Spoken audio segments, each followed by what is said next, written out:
mchango wako mkubwa kwangu. Amen. Bwana asifiwe. Bwana asifiwe wanawake. Mungu akubariki mchungaji Peter. Tumekuwa naye kwenye maombi. Amekuwa akitutia moyo sana. Mungu akubariki sana.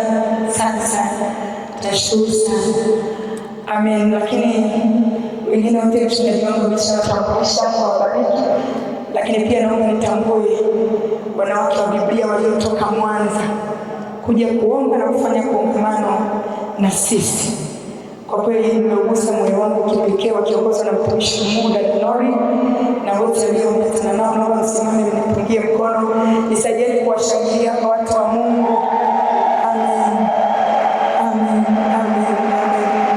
Mwaka jana walikuja 2, mwaka huu wamekuja 5, mwaka kesho watakuja 20. Baada ya hapo tutakuwa na huduma nyingine huko Mwanza ya mwanamke wa Biblia. Mchungaji ananiombea kupanua mipaka, na sisi tunaomba kupanua mipaka.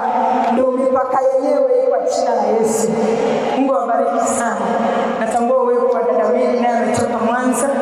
Alikuwa anaishi Bukoba lakini akahamia Mwanza, lakini baada amelipa nauli na gharama kuja naye pia kwenye ibada. Mungu akubariki sana. Bwana akutendee mema. Natambua uwepo wa Engineer Jacqueline, ametoka mbali naye amekuja pia kushiriki na sisi maombi. Mungu akubariki sana. Natambua uwepo wa majirani zangu kutoka Buembe, ninawaona. Mungu awabariki sana. Wafanyakazi wenzangu, Mungu awabariki sana. Na kuona pale dada Blati, Mungu akubariki sana. Asante kwa kuja. Lakini pia natambua uwepo wa washirika wenzangu wote Gela, na wapungia mkono jamii na wapenda. Mungu awabariki sana. Asanteni sana washirika wenzangu kwa kuwepo kunitia moyo. Lakini pia nitambua uwepo wa washirika kutoka Rema. Mungu awabariki, nipungie mkono hivi tusalimiane. Mungu awabariki. Asanteni sana kwa kuja, na wengine wote mliotoka sehemu mbalimbali. Ninasema Bwana awabariki, na mtaondoka mkiwa na kitu kikubwa sana kutoka kwa Bwana.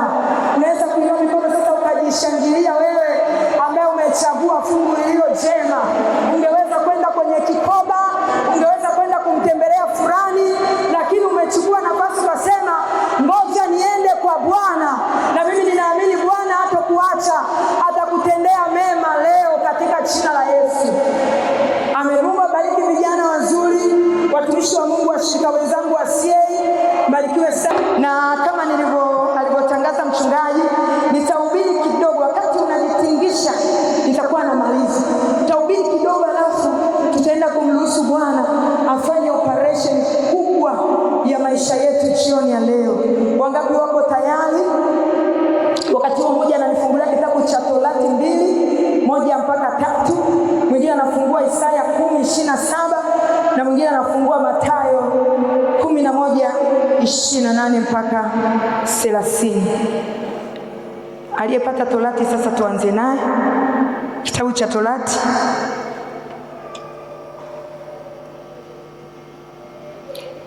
sura ya 2 mstari wa 1 mpaka wa 3. Karibu.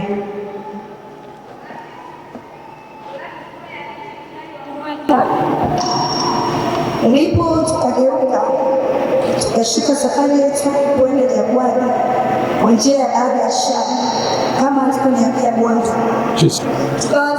Tukawa kuizunguka milima ya Seiri siku nyingi. Bwana akaniambia, nitauzunguka mlima huo itoshe, geukeni upande wa kaskazini. Amen. Isaya 10:27. Kwa sababu ya kuziwa mafuta. Amen. Tumalizie na Mathayo 11.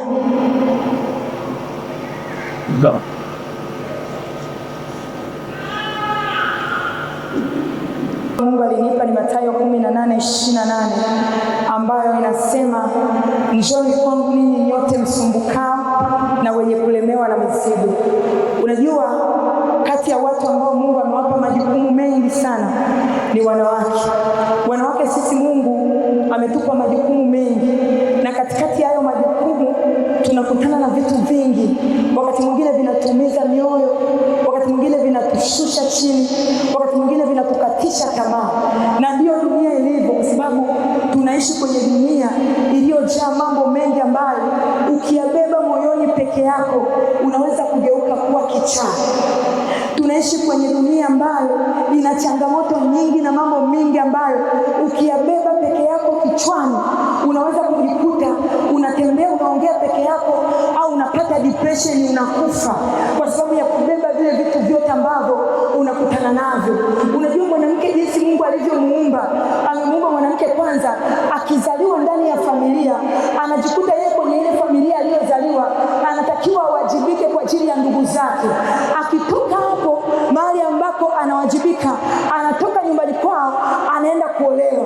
Kule anapoenda kuolewa anakutana na baba mkwe, anakutana na mama mkwe, anakutana na wifi, wakati mwingine anakutana na mume ambaye huyo mume pale na mwenyewe anakuwa changamoto. Sasa huyu mwanamke ambaye nataka leo Yesu amtue mizigo, ndio huyu mwanamke ambaye wakati mwingine amekutana na vitu vingi ambavyo vimemvunja moyo, amekutana na vitu vingi ambavyo vimemkatisha tamaa, amekutana na vitu vingi ambavyo vimemuumiza moyo wake.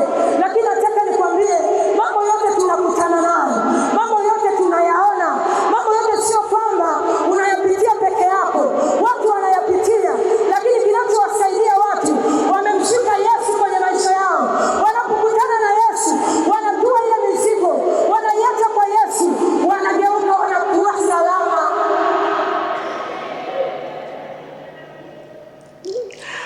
Wakati wana wa Israeli wanaendelea jangwani, wakafika kwenye mlima Sinai, walizunguka ule mlima. Ule mlima walikuwa na uwezo wa kutembea siku chache wakavuka ule mlima, lakini walianza kuzunguka kwenye ule mlima kama ambavyo unaweza kuwa unazunguka na tatizo lako, unazunguka na shida yako, unazunguka na matatizo yako. Yaani kila siku wewe ni hayo hayo, kila siku akikuona unalia ni hicho hicho, kila siku akikuona una uso umekunjamana ni hicho hicho unakutana nacho. Lakini nataka nikwambie, Mungu akawaambia umezunguka mlima huu, yatosha sasa. Na mimi nakwambia kwenye ibada hii yatosha sasa. Tutaenda kumwambia Bwana inatosha, inatosha, ninayopambana nayo inatosha. Yesu mwenyewe atabeba hiyo mizigo. Bwana asifiwe. Bwana asifiwe sana. Bwana asifiwe sana watu wa Mungu. Kuna wakati mwanamke asipokaa sawasawa na Yesu, kuna wakati mwanamke usipokaa sawasawa na Yesu unakutana na mambo mengi.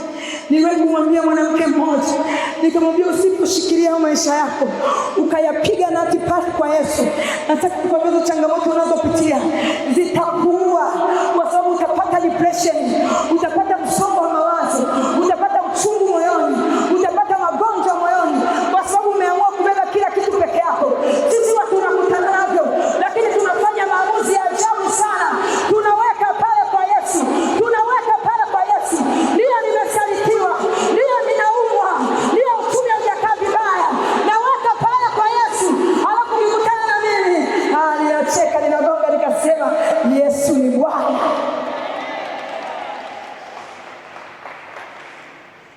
Kuna wakati tunakutana na shida, tumeeleza wetu shida zetu, tumezikuta mtaani. Kuna wakati tumeeleza watu shida, kumbe wenyewe wana shida kuliko tulizonazo na wakutusaidia. Kuna wakati ni kweli wanatamani kutusaidia, lakini uwezo hawana. Kuna wakati ni kweli ninaeleza, nasema mama, ninapitia hiki, nimeenda kwa mama mkwe, nimelia, nimeeleza nayopitia, anaishia tu kuniambia pole mwanangu, huyu ndivyo alivyo. Wakati mwingine ananipeleka pembeni,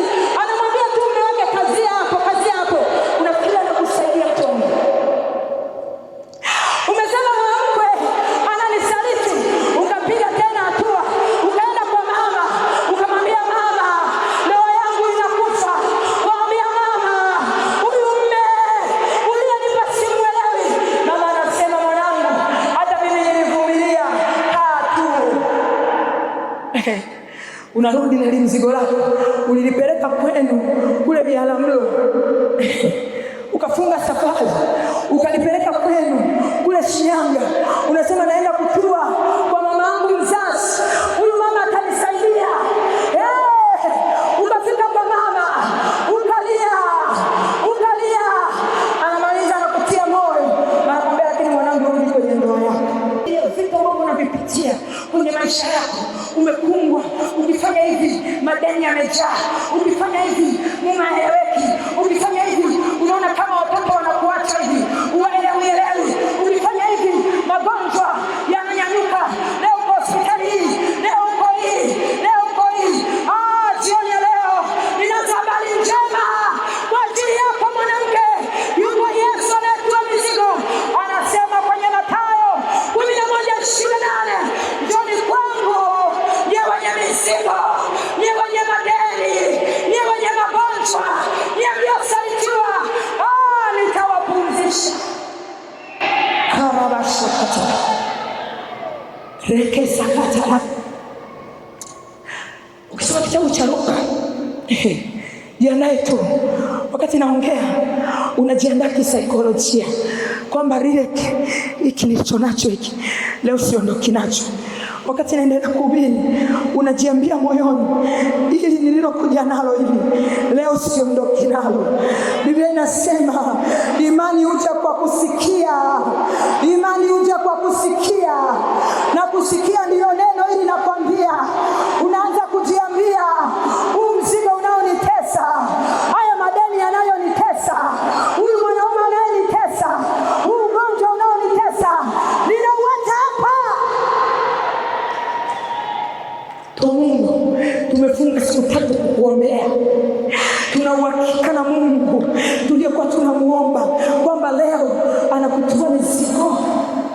Ukisoma kitabu cha Luka, kuna mwanamke mmoja, hebu tusome vizuri, tusome kidogo. Kitabu cha Luka sura ya 8. Naomba nisome hapo. Luka sura ya 8. Karabashakayana. Endelea kujiandaa tu moyoni. Ukisoma kitabu cha Luka sura ya 8, nafikiri ni kuanzia mstari wa ngapi?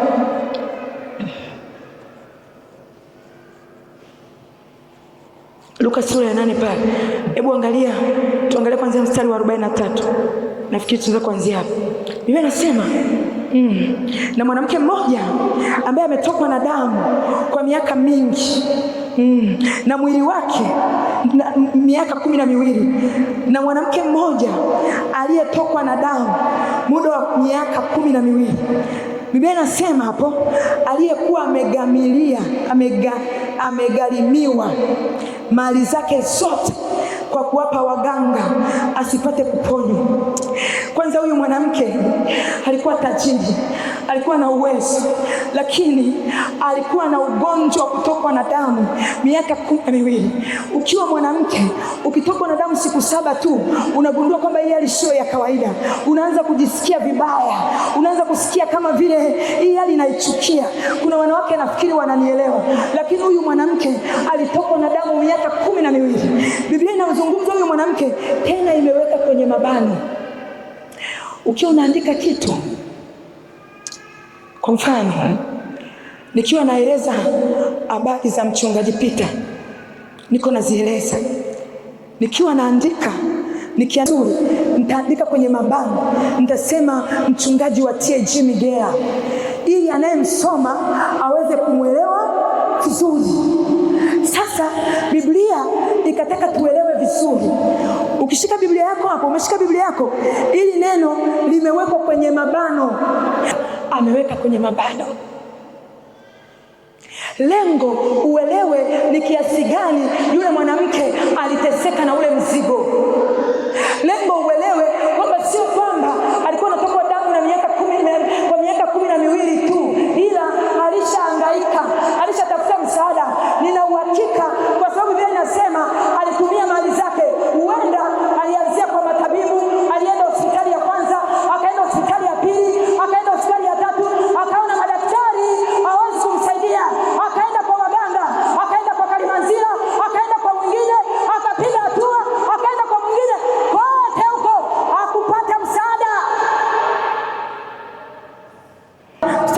44 anasema alikwenda, mstari wa 43 pale anasema aliyekuwa amegharimiwa mali zake zote kwa kuwapa waganga, anamaliza akasema, lakini pamoja na kwamba aliwatafuta waganga, aliwatafuta madaktari, aliwatafuta watu, hatasaidiwa na mtu yeyote. Hautasaidiwa na mganga, hautasaidiwa na daktari, hautasaidiwa na shosi, hautasaidiwa na yeyote mpaka uwe upeleke kwa Yesu.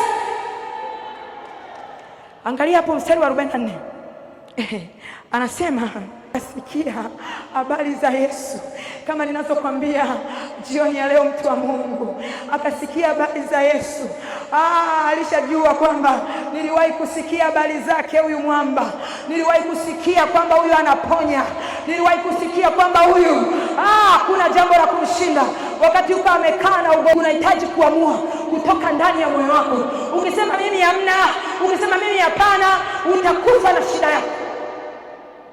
Pole, utakufa na shida yako. Hizi ni nyakati za kusema ukweli tu. Sitaki kukulembalemba mwanamke.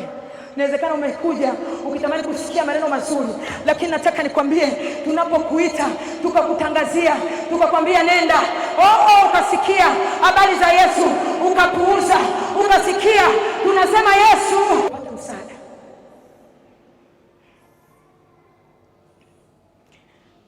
Huyu mwanamke anaona Yesu yuko katikati ya msafara, yuko katikati ya watu wengi.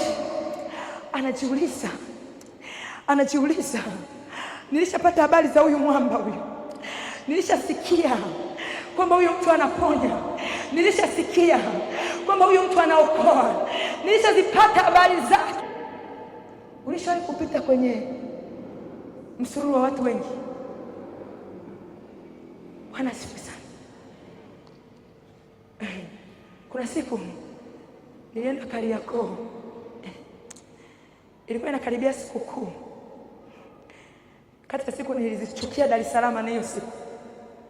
Sasa mle Kariakoo unaenda hivi, hapa kuna mtu, hapa kuna mtu, hapa kuna mtu, hapa kuna mtu. Yaani ukigeuka hivi au unapanda daladala za Dar es Salaam unajifanya hivi uko hivi, msuru watu wamejaa, umebanana hivi. Unajua mpaka kufika hatua ya kutokushika mtu ukashika sio hivi, unasema yani kumfikia siwezi, lakini nikikamata nguo yake hivi, nikikamata hii nguo ya Yesu tu, sihitaji kukutana na Yesu mwenyewe, nikikamata nguo yake tu nitapona. Sijui kama naongea na mwanamke mmoja. Imani ya huyu mwanamke natamani uwe nayo leo. Sijui kama naongea na mwanamke mmoja. Imani ya huyu mwanamke natamani uwe nayo leo. Huyu mwanamke akapambana, akapita katikati ya watu, akapita, akapenya. Ndani ya moyo wake anasema, nikikamata hata upinde, sihitaji kuwekewa mikono, sihitaji hata yeye aniguse, kwa sababu huyu mwanaume anaponya magonjwa. Nimezunguka kutafuta msaada, yatosha leo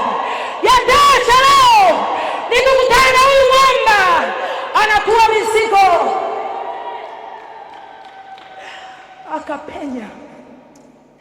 Akapenya yule mwanamke. Hata wewe jioni ya leo unaweza kupenya. Umeteswa sana, leo unaweza kumwambia Baba, yatosha. Yule mwanamke alivyopenya akafanikiwa, akakutana na upinde tu wa nguo. Kuamini. Wangapi wanaamini Yesu? Ninayemzungumzia hapa ni Yesu ambaye mwenyewe kwenye Biblia unaweza ukasoma maandiko yameelezwa na manabii. Labda ni Paulo anasema, labda ni manabii wanasema, lakini tunaposoma vitabu vya Injili tunakutana na maneno ya Yesu mwenyewe.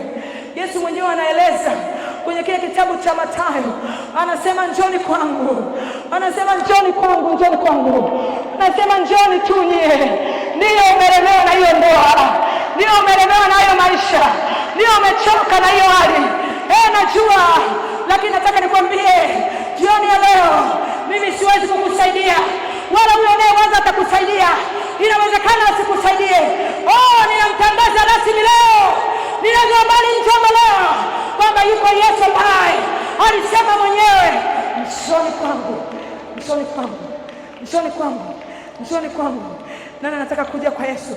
Nani anataka kutua kwa Yesu? Simama tu, simama tu, simama tu. Raba shaka yana. Simama tu mahali ulipo. Raba shaka taraba.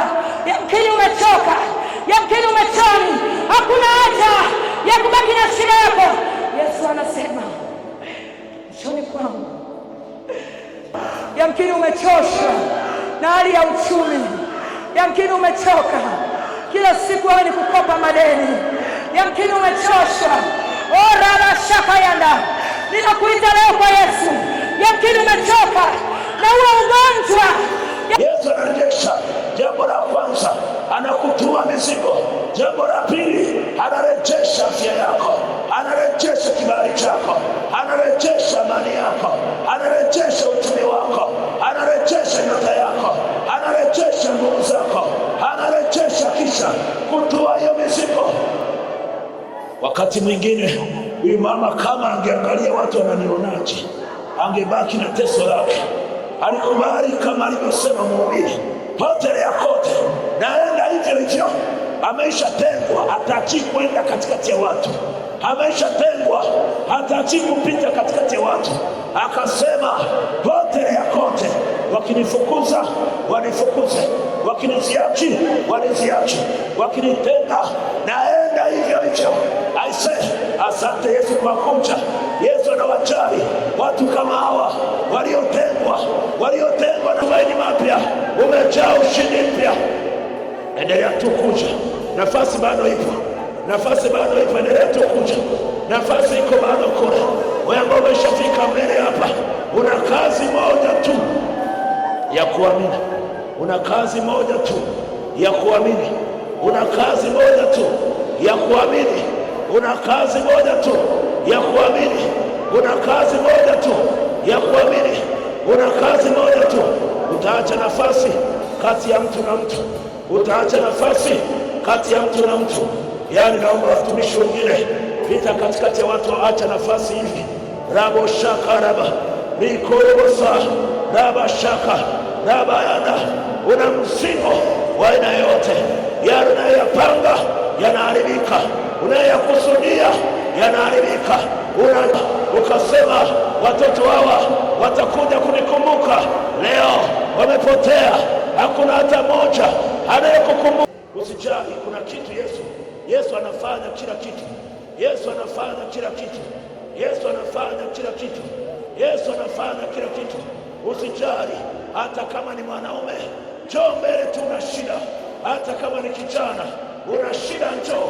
Hata kama ni waina, njoo tu. Yesu ana ubaguzi.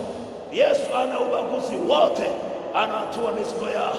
Leo iko operation nimeiona, watu wamekaa mbele za Bwana siku 3 wajana, siku 3 wajanywa, siku 3 wanafunga, siku 3 wanalia, siku 3 wanamtafuta Bwana. Wewe ukaondoka na mizigo yako, wewe ukaondoka na mizigo yako, wewe ukaondoka na mizigo yako, wewe ukaondoka na mizigo yako, wewe ukaondoka na mizigo yako, wewe ukaondoka. Operation nataka ianze, nataka ianze.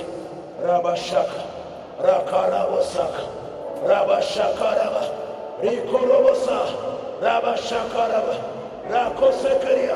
Wale wana maombi, simama nyuma ya watu. Kama ni kipofu, njoo.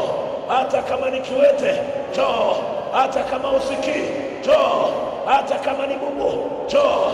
Una kansa, njoo. Una ukimwi, njoo. Una magonjwa ya figo, njoo. Magonjwa ya moyo, njoo. Presha, njoo. Sukari, njoo. Kansa, njoo. Uvimbe, njoo. Magonjwa, njoo. Hatuna mashaka na Yesu. Hatuna mashaka na Yesu. Anatua mizigo. Ni aliyesema njoo kwangu nyote wenye kusumbuka. Tamka uzima juu ya watoto wako, tamka uzima juu ya biashara yako, tamka ushindi. Shepako shakaya manda fakanda manda saya ariandoroko pakaya saya pakaya saya kana mana faima riando sheke pako shaika kakapako sakana mana faima kwa jina la Yesu Kristo. Juu ya miguu yako kuanzia unyayoni hadi utosini, tamka uzima wa Yesu Kristo. Rapa kusakanya manafaya, watu wanafunguliwa, watu wanawekwa huru, maana Yesu Kristo alikuja ili tuwe na uzima kisha tuwe na tele. Ule uzima wa Mungu aina ya zoe unatiririka kwenye maisha yako, unatiririka kwenye mwili wako, kila sehemu katika mwili wako. Tamka uzima wa Yesu Kristo. Biblia inasema Yesu alikuja ili uwe na uzima. Tamka uzima juu ya ndoa yako, tamka uzima wa Mungu aliye hai juu ya kazi ya mikono yako, tamka uzima. Shapako shaika ya kanda manafaya mandakaya aliandropropa kayasia kwa jina la Yesu Kristo. Nenda kinyume na kila aina ya mateso ndani ya ndoa yako. Biblia inasema kila pando asilolipanda Baba yangu wa mbinguni litang'olewa. Mwawa kila aina ya mapando yanayopandwa na shetani juu ya watoto wako, yanayopandwa na shetani kwenye mwili wako. Biblia inasema kila pando asilolipanda Baba yangu wa mbinguni litang'olewa. Shapakorosa kaya mana kaya akana mana saya akana mana faya. Unayo mamlaka ya kung'oa mapando ya shetani kwenye maisha yako, ya kung'oa mapando ya shetani kwenye maisha yako. Rapako shaika akana mana faya aishindule mekendeliana na makonda kwa jina la Yesu Kristo. Rapako ya saya akana mana faya kila aina ya mapando shakaramanda, mapando ya magonjwa ninayang'oa kwa mamlaka ya jina la Yesu Kristo. Ninatamka uzima wa Mungu aliye hai juu ya maisha yako. Ninatamka uzima wa Yesu Kristo kuanzia unyayoni hadi utosini. Uzima wa Yesu Kristo kwenye masikio, uzima wa Yesu Kristo kwenye mgongo, uzima wa Yesu Kristo kwenye uti wa mgongo, uzima wa Yesu Kristo kwenye maisha. Rapako shaya faka makonda shente mandoko sakaya pako sakaya manda fantramakiria liando sheke pako shaika kwa jina la Yesu Kristo. Ninatamka uzima, ninatamka uzima, ninatamka uzima, ninatamka uzima kwenye biashara yako. Ninatazamia kufunguliwa. Funguka kwa mamlaka ya jina la Yesu Kristo. Rapa kogogo sakaya kakagaka makosa kanda fakanda manda saya apako sheke feke shakanda pako shaika biando shekeri manda fakolo shaika. Funguka kwa mamlaka ya jina la Yesu Kristo. Ninaiona sheria ya roho uzima, sheria ya roho uzima, sheria ya roho uzima iliyo katika Kristo. Sakanda fakamaka sakaya akanda manda saya ariana na makanda. Funguka kwa mamlaka ya jina la Yesu Kristo. Macho yanafunguliwa kwa nguvu ya msalaba, masikio yanafunguka kwa nguvu ya msalaba.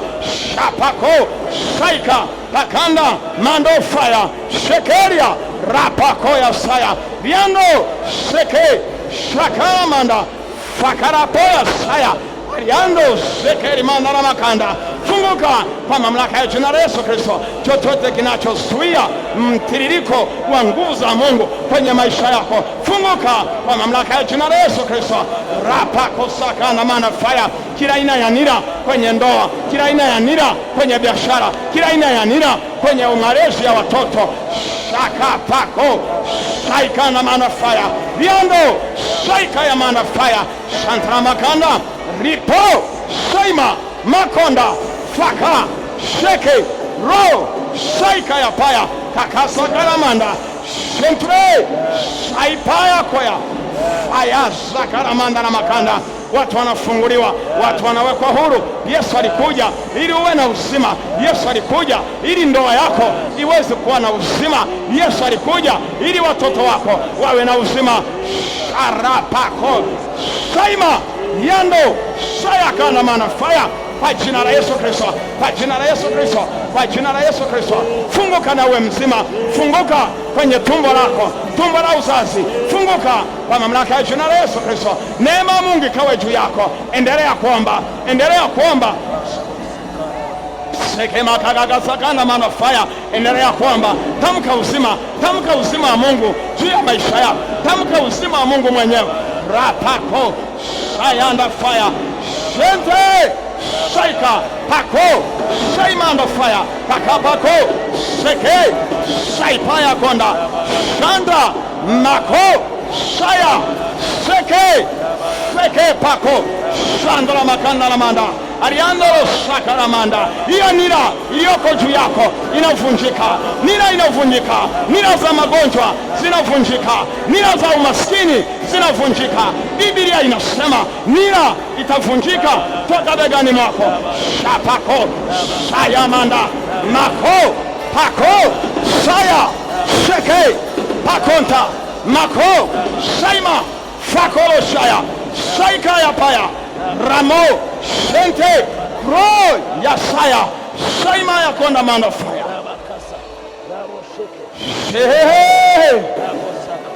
shekere mandala makanda shanta makanda. Sema nira za magonjwa zinavunjika, nira za umaskini zinavunjika.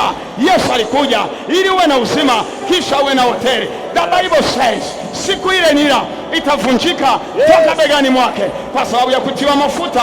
Kila aina ya nira, nira ya kutokuoa, nira ya kutokuolewa inavunjika, nira ya mawazo ya kushindwa inavunjika.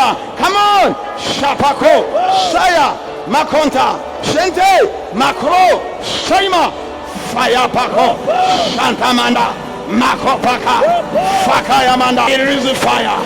It is the fire of the Holy Spirit. I release the fire now. Funguka, masikio yanafunguka, migongo inafunguka, hali ya kukosa hedhi inaachia. Fungus inasema na fungus katika ulimwengu wa roho, ewe fungus nyauka kwa mamlaka ya jina la Yesu Kristo. Rapako sayamanda fakopaka sheke saima yako shekeri manda rosa kana manda kaya shantra makanda saya kanda manda fire. Sema kitu kwa ajili ya maisha yako binafsi, sema neno kwa ajili ya maisha yako. Biblia inasema kukiri kunasababisha kumiliki. Confession brings possession. Kukiri kunasababisha kumiliki. Sema kitu juu ya maisha yako. Biblia inasema aliye dhaifu aseme nina nguvu, aliye mnyonge aseme mimi ni hodari. Come on, shapako